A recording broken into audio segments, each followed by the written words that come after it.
Every year, thousands of thoroughbreds go into training with high hopes of fame and fortune riding on their backs. But incredibly, 95% of horses bred for racing never make the grade. So what happens to this vast number of not-so-well-bred fillies and geldings, often with racing injuries and a reputation for being hard to handle? Sadly for some, it's still the knacker's yard. But as I found out, for others, the grass is greener on the other side of the racetrack fence.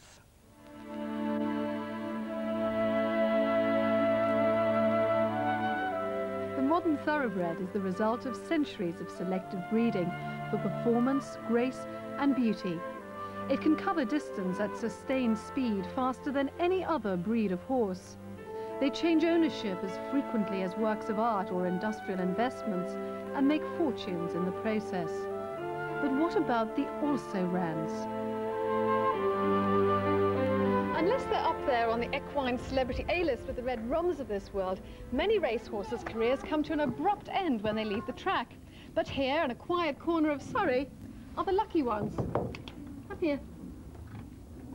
Racing's rejects have found refuge with Ian McAlpine, previously a car salesman. It's very sad. There must be that many that are disposed of through sales. And if they'd had tendon injuries, they're the ones that are really hard to find homes for, because they can't race again. People that want to buy a horse to compete on, they don't think they're going to be suitable. They're not going to be reliable enough for that. The sort of person that just wants to buy a horse to hack out on a Sunday morning, it would probably be the wrong type of horse. It'd be too lively.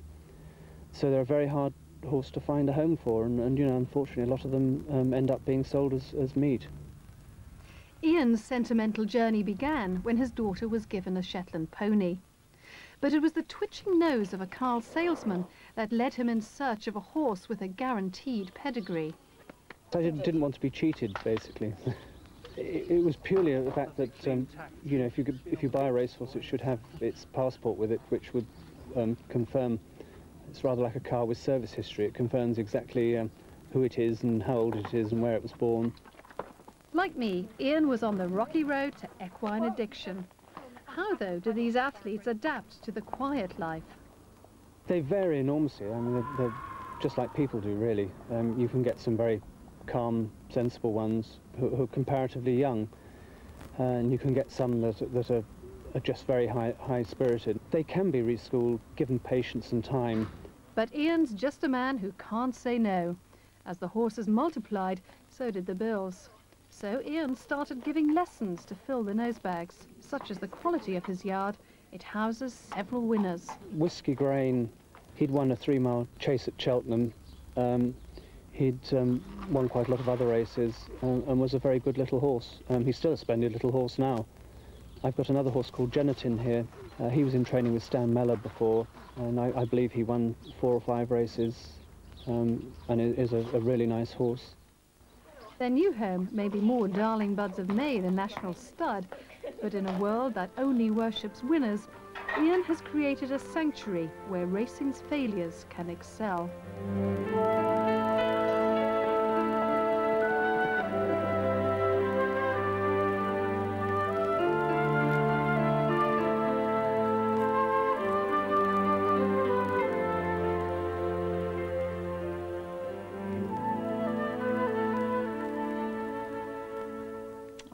Ian McAlpine doing a great service there.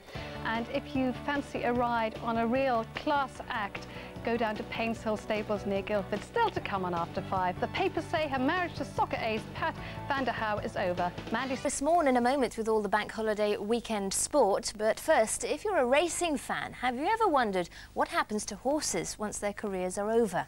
Well, some spend years training and racing and then never ridden again. But One Stables in Surrey provides a home for former jumpers and flat racers. And now the novice riders are being given the chance to be jockeys for a day. Felicity Barr decided to take up the reins. Coming down towards the final fence. This was the Lambourne-trained Master Oates winning the Gold Cup 2 years ago. Horses this famous have no need to fear the future. Once they retire, they're well looked after. But what happens to the hundreds of others who never make it to the top? Sadly, they're often put out to grass, sold at auction, or at the very worst end up in the butchers. Major Tom is one of the lucky thoroughbreds. He's been taken in by riding stables in Surrey and is now used for general riding, hacking or even show jumping. Most of the horses at the Painshill stables in Cranley are ex-racers. Many racers retire before they're 4 years old, but instead of being discarded, here they're given a new job and a new lease of life. There are a lot of them, when they're finished racing, just get turned out in a field because nobody knows what to do to them. And it's not being cruel to them, but it's a shame because they love being ridden, they love being with other horses, they thrive on work, in fact, so it's a shame for them to do anything else. What is surprising is that most former racers are perfectly safe to be hired out to people who want to go hacking through the Surrey countryside. In fact, as part of National Riding Week, Painshill has been inviting complete novices to take up the reins.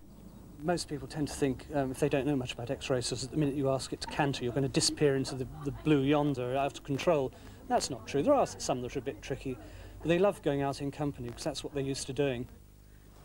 So he finally convinced me there was nothing to fear, and for the first time in 15 years I climbed into the saddle. But I wasn't in for an easy ride. Hey, come on. Hey. But in the hands of experienced riders, ex-race horses can be ridden competitively as show jumpers or three-day eventers. They're not much different from any other horse. I mean, some of them are more forward-going and more forward-thinking, but they're just not that much different. I mean, so if you get a racehorse with a nice temperament, then anyone will ride it. Back to the novice rider, and it took about half an hour, but towards the end of the ride, I finally felt I had some control of my horse. Ah, yeah. Now, this is definitely the best way to end a ride. Mind you, you might end up with most of your drink on the floor at this rate. Cheers. Well, I might not yet be ready to try out the gallops, but at least I've mastered the art of a sedate country walk. Felicity Barr in Cranley for Meridian Tonight. Felicity obviously drinking a fruit juice on that horse. Yeah, of course, some of...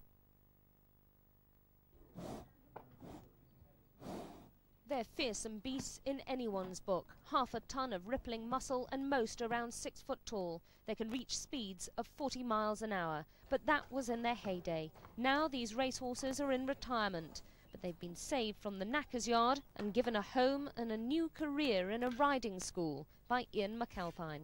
I have had some scary moments with people trying to stop. If people have been used to riding sort of quiet riding school type horses and they kick a racehorse too hard, they'd be going very fast.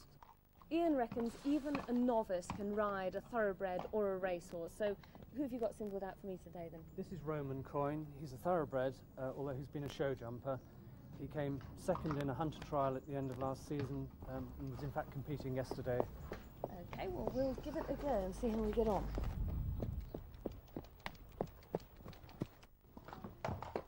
Well, that was fine, Ian, but what about something a bit more challenging? Okay, well, we'll try you on a bigger racehorse that's raced quite recently, I think. This horse should prove much more challenging. He raced about 10 weeks ago, and he's still got it very much in his blood at the moment. Okay, let's give it a go then.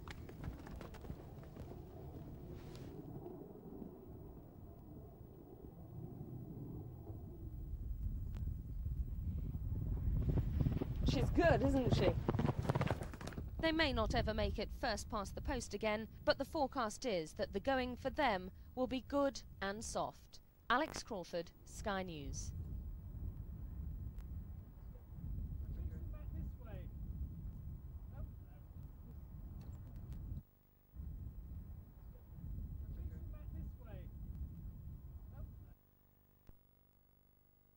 Escaped and you're off to Singapore to direct Hamlet, so good luck. Thank you. Now, at Newmarket next month, some of the finest young racehorses in the world will be bought and sold as hopes ride on a new track star. But at the other end of a racehorse's life, hope is hard to find. Either the pet food trade or endless boredom awaits the retired nag. But for some, there is light at the end of the tunnel. Painshill Farm Stables in Guildford is a safe haven, providing a useful life, not the butcher's knife.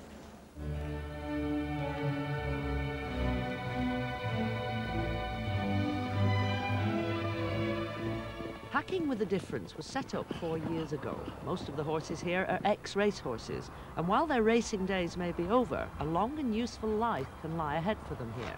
Most of them come to Ian McAlpine after being injured on the track. Can you tell me about some of the horses you've got? What are the problems that they face? Quite a lot of mine have had tendon injuries, which is why they've come to me. Either the fact that they were very cheap to buy, or they've been given to me on permanent loan. When they've had tendon injuries, people won't want them for competing because they worry if they jump them, their tendons will give out again. A lot of them that have been injured are sold for their meat because they just find it very difficult to find homes for. Oh, look at that. This horse, Behind the Clock, competed in several top-class events between 89 and 91 until he went lame in 92. So what's wrong with him? He strained this tendon when he was racing as a 4-year-old, which is very much better now, but it should be straight and hard and down there. It'll always be a weakness with him, so as long as we keep him fit, we find that we've had no lameness with him at all. But he's lost his value. He is worth very little money because of that injury. And so, in a sense, he's only worth his meat to somebody else. He's not really worth much more than that, no. Behind the Clock story isn't unique. Whiskey Grain was a strong national hunt horse. Among his several victories was a big win at Cheltenham in the 88-89 season. In his prime, he was worth 20,000 guineas. 3 years later, after injury, just £600 as dog meat. Another Painshill Farm resident, Genitim, was also a champion, winning twice at Kempton in 89, but he was retired in 91 after tendon injury. It's a myth saying that you just turn a horse away and it's going to be happily retired. They thrive on hard work and good food and being looked after. And human contact. And human contact. Yeah. Nobody wants to kill a perfectly healthy horse, but the problem is the high cost of vets and farriers' bills and feeding and housing them, especially when they're not earning their keep through winning races. But at Painshill Farm, there is an alternative. Here they have a great life. Every day is different, although they primarily pay for their keep by hacking. We take them to shows and we take them to the beach, and they really have a ball. The largest percentage of my customers probably come from London. They love to get away and come and ride a decent horse in some beautiful countryside.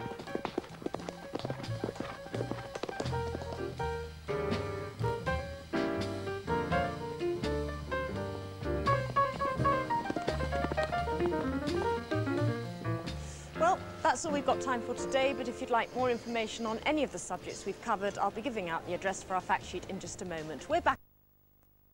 Oh, under the bed! See you later, you lot! Bye, Dave! Whoa!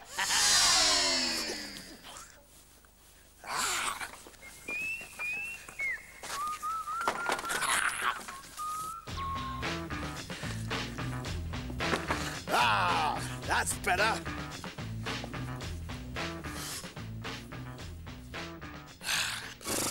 Dave Benson Phillips on deal. Wonderful little horse there. Ex-3-day eventer. Needs the next jump for a clear round. Will he be world champion? Will he? Oh, yes, he's jumped it. Oh, good. Yes. Bit of riding there. Well done. Wonderful. Yes, Dave, very good. But shall we try it with the horses now? What, real horses? Real horses. In fact, they're ex-race horses, and we're going to go for a gallop. Let's go. Come on. I don't want to go. So, Shauna, what could you teach a novice like me about, well, horse riding? Well, we've got you on the horse. That's a good start. Oh. And you see that mane there? Yeah. All you've got to do is hang on if you're in real trouble, OK? So, as long as you keep looking forward, you'll stay on. And as long as you keep your feet in the stirrups. Oh, that's lovely. Right, well, OK, I'm away. I'll follow you then. OK, you've got Deal, and I've got Major Tom. All right, then. Let's go. Right, then. Right, come on. Deal. Come on. Oh, yeah. Come on. That's it. Good boy. Yeah.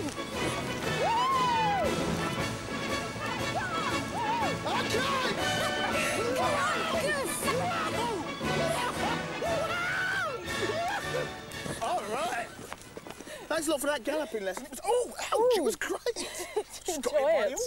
Great fun, isn't it? Yes, it was. Now, listen, you work at an animal hospital, right? And that must be a dream job for an animal lover. What's it like? I love it. I really love it. It makes me cry sometimes. Obviously, there are some sad times, but one of the happiest times we ever had was when I watched a foal being born. Really? And we called him Rolf. You're joking. But he can't play the didgeridoo. I was just about to ask that. Well, listen, I'm going to have to go because knowing me, I'll end up in the presenter hospital, actually.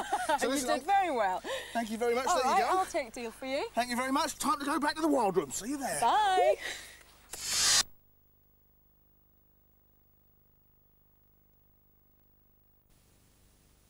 Now, it's the Grand National this weekend, when horses at their peak will compete in the world's premier steeplechase. But what happens to the horses once their race days are over? Well, some go out to grass, others have a less dignified end. Well, a stables in Surrey is finding a worthwhile new life for former racehorses. They're offering Hacking with a Difference, a chance for weekend riders to take charge of a real thoroughbred. Peter Henley reports. It's a far cry from Epsom and Aintree, but the hills around Cranley in Surrey are a good second place for these thoroughbreds. Painshill Farm stables have been taking former racehorses for 5 years. The stakes are high in racing. Whilst a winner can command millions, no one wants the also-rans. The 7-year-old mare, Lady Winifred's promising career came to an abrupt end with a nasty shoulder injury. But after 18 months recuperation, she's back earning her keep. People tend to think that ex-racehorses, the minute you ask them to canter, they're going to disappear into the blue yonder. That's not the biggest problem. The biggest problem is probably stable vices, because they come from an environment where they're rather bored. They're only exercised for a short period every day, and they spend the rest of the day standing in their stable. More than half the horses at Painshill Farm are thoroughbreds. They're expensive to keep, but for weekend riders from London, it's a chance to get away from the sort of dobbins you get at riding schools and try a real horse. They're a bit special. They're very forward-going. It's like comparing cars. You know, most cars get you from A to B in roughly the same amount of time, but you get much more buzz driving an Aston Martin. These horses are all individuals, and each horse you ride in the stables is just exciting to ride. But racehorses are expensive. The stables only just break even. I worry about them much more than the money side of it. So we go out without a great deal ourselves to keep them well fed and things. Why? I just love them. I think they're wonderful. What would a hard-nosed person from the racing industry think of you? They'd probably think I'm mad, actually. Mad or not, there are few other places you can get the feeling of being a nose ahead in the final straight. Peter Henley in Surrey for Meridian Tonight.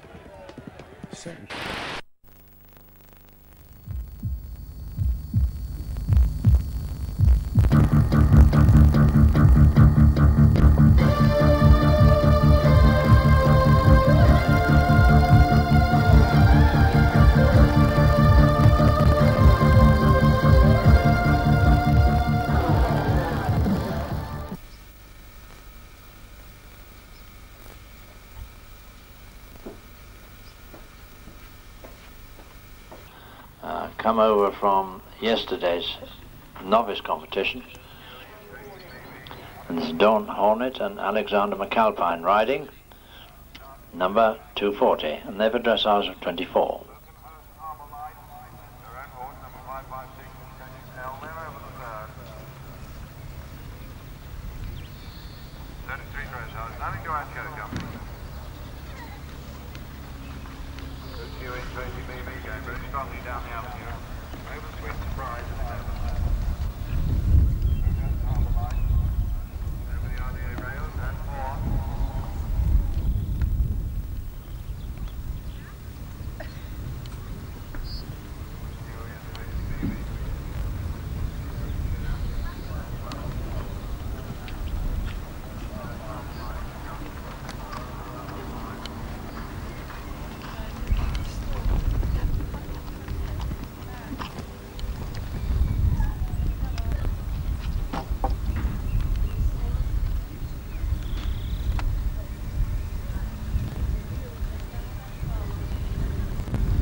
So that's a clear round for Durham Hornet, and nothing therefore to add to their dressage score 24.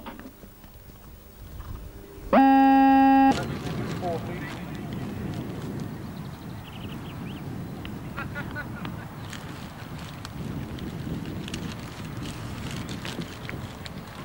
Hornet, we believe, transferred from one of the novice sections into section L. And a 24 dressage, clear change up, please. Over the first, the FPV travel starter. Twist and shout. Suzanne Van Henigen through the flight pond at 13. Howard Hill, Pat Rain, bit of vocal encouragement down the steps at 7, the Sass Institute steps.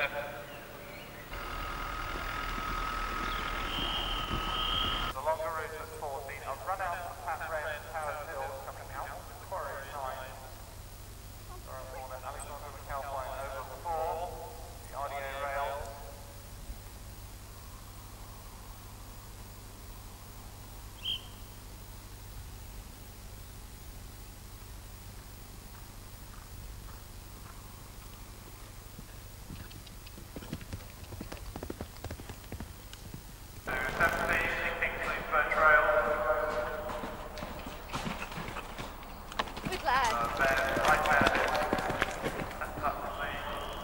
Over 6, the Pardubice, Alexander McAlpine. Suzanne Van Henigen, shout to go to the last. Howard Hill, Pat Wren. Hit the log pile at 11, quite hard. Now over the chair at 12. Durham Hornet takes the right hand longer route down the Sass Institute steps at 7. Good lad.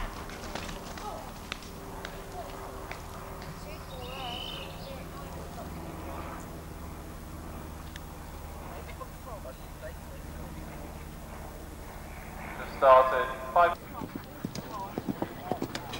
Powers Hill, the alternative route, the LMA corner at 14, LMA International, one of our two main sponsors here today.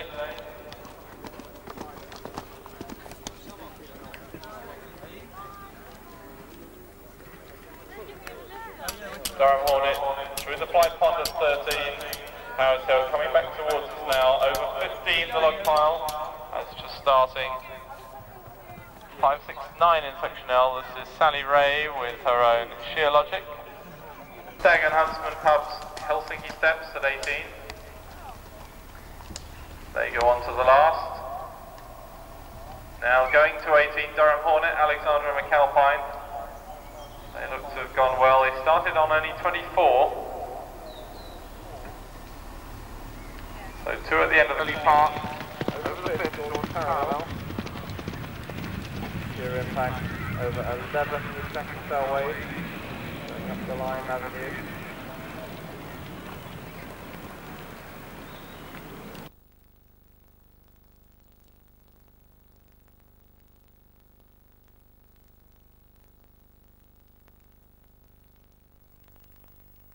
Gives the team a total of 24.5.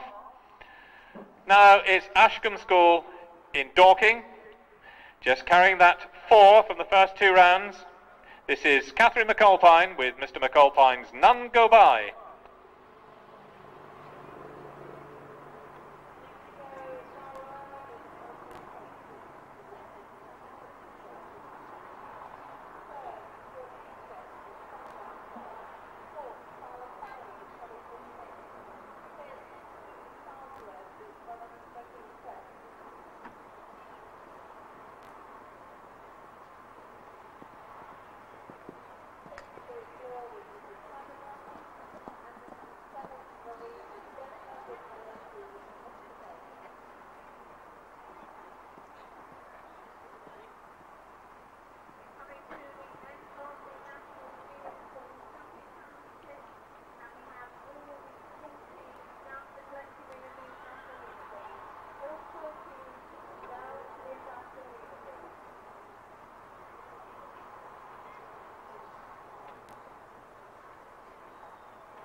release, absolutely everybody went straight into the top 10, and she also sang at the opening ceremony of the Sydney Olympics. But when she's not performing for a worldwide audience of billions, there's nothing Vanessa loves better than a bit of horseplay, as we discovered when we saddled up for a day with a diva from down under.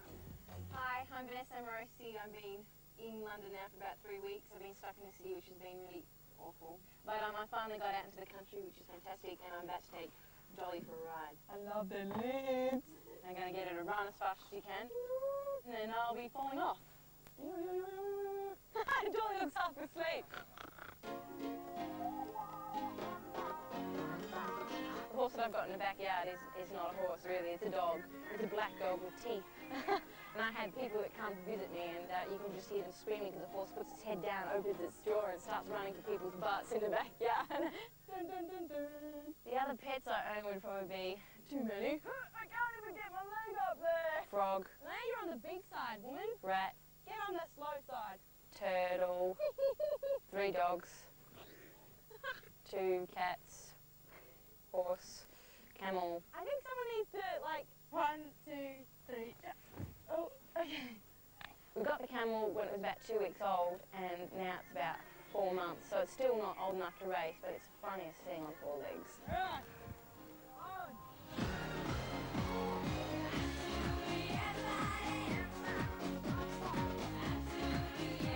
I'd actually like to try ostrich racing, but it's still there, and they do that bird racing thing. I think it'd be hilarious.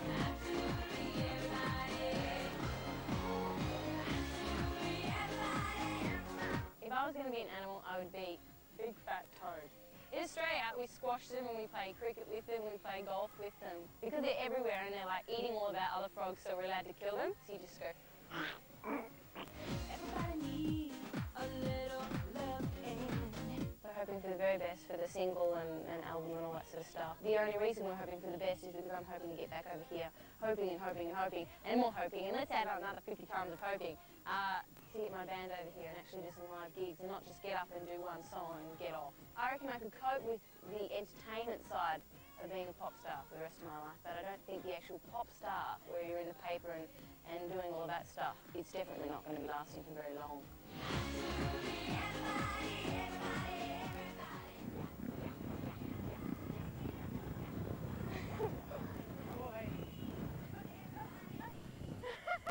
I'm not learning how to stop yet. I like her a lot. Alrighty, we'll walk back down. We did race 3 times and I lost twice. The beginning one, I won. The rest of the 2, I lost. Very disappointing day. Never mind. I love her. I get her on a flight home.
She's